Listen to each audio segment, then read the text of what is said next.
ভয়ঙ্কর একটা সময় পার করছে রাজনীতির ময়দান।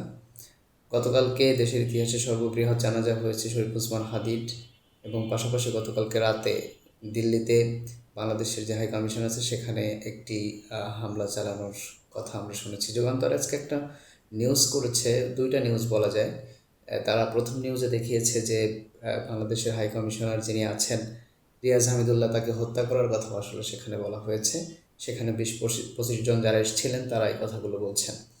পাশাপাশি বাংলাদেশের হাই কমিশনও গতকালকেই ফরেন অ্যাফেয়ার্সের সাথে কথা বলেছে, এবং আজকে কিছুক্ষণ আগে বাংলাদেশের যিনি পররাষ্ট্র উপদেষ্টা আছেন তৌহিদ হোসেন, তিনিও বেশ কড়া প্রতিক্রিয়া জানিয়েছেন।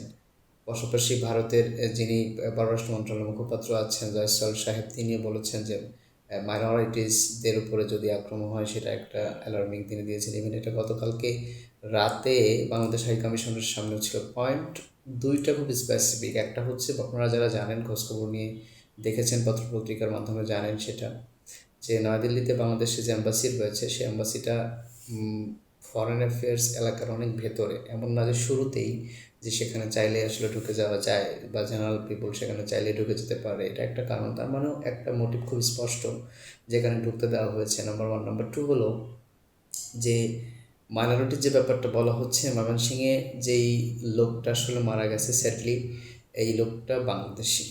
সে বাংলাদেশি মানুষ এবং বাংলাদেশি নাগরিক, এবং তার জন্য বাংলাদেশের সরকার একেবারে স্যাটিসফ্যাকশন একটা অ্যাকশন নিয়েছে, এবং সেখানে সংশ্লিষ্ট যারা ছিলেন সেই হত্যাকাণ্ডের সাথে জড়িত যারা ছিলেন তাদেরকে কয়েকজনকে আটক করার চেষ্টা করা হচ্ছে, এবং আটক হয়েছে অনেকেই।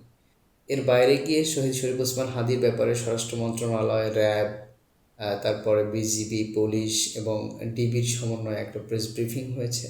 সেখানে ইন্টারেস্টিংলি যদিও যুগান্তর এবং অন্যান্য পত্রিকা প্রায় এটিএন বাংলা সহ সকল নিউজ আউটলেটগুলোই কিন্তু মোটামুটি এই ক্লারিফিকেশনটা দিয়েছে তাদের নিউজের মাধ্যমে, যে হাদিকে শ্যুট করা ফয়সাল আসলে কোথায় গেল। এবং তারা দেখিয়েছে তাদের যে ইনভেস্টিগেশন টিম আছে, তাদের যে রিসার্চ টিম আছে, তাদের নিউজের মাধ্যমে তারা দেখিয়েছে যে শুটার ফয়সাল কীভাবে আসলে ভারতে পালিয়ে গেছে।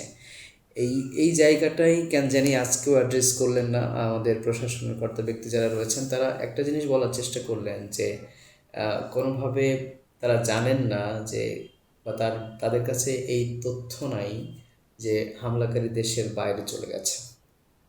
মোটা থেকে এই জায়গাটা খুবই কনসার্নের, এবং আমার কাছে মনে হয় এটা খুবই একটা বাকশালতা হয়েছে।